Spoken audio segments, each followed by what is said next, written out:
bawah 60,000. Nak cari kereta yang sekuasa Honda Civic Type R punya kuasa, nak juga keselesaan.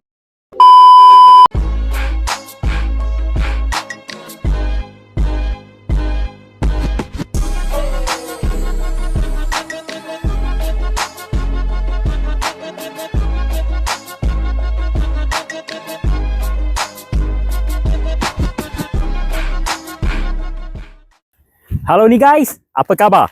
Sam lagi ya. Sam baru siap buat ini tahun 2018 punya BMW X5. Code name dia F15. Ini hanya 2000cc tambah dengan PHEV, plug-in hybrid system.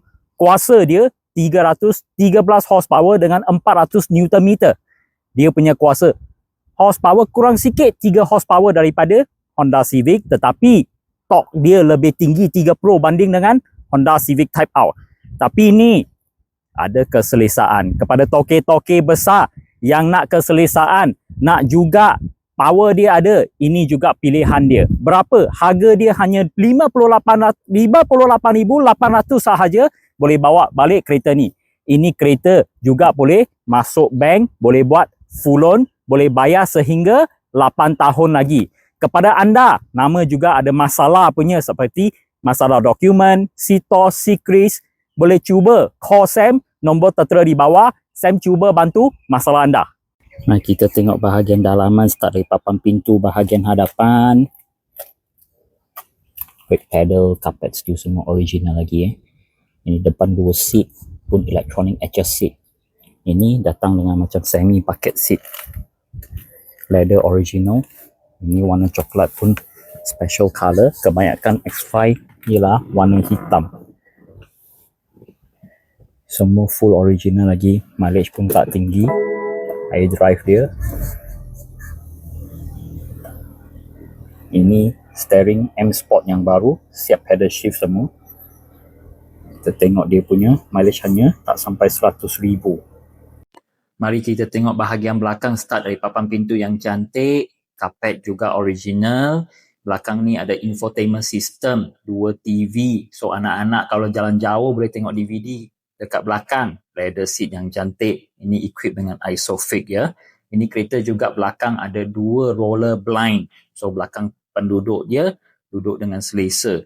Ni aircon dia ada 2 zone. Belakang juga boleh adjust suhu kiri dan kanan yang berbeza.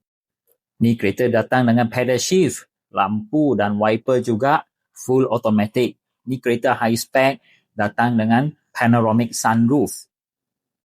Ini contoh belakang sudah on dengan kartun. Steering yang baru, M Sport, datang dengan pedal shift. Dia punya instrumental cluster semua LCD. Sound system equipped dengan Harman Kardon juga. Ini electric power boot belakangnya. Ini style design dia macam Rolls-Royce Cullinan yang terbahagi bonnet dia atas dengan bawah. Bawah ni buka macam style ni dan boleh duduk dekat atas. Dia boleh tengok ruangan bonnet dia sangat luas juga. Dia datang dengan roller blind belakang ya. Ini kereta satu owner, free banjir, free accident. Cat satu kereta, seluruh kereta semua original punya color sejak tahun 2018.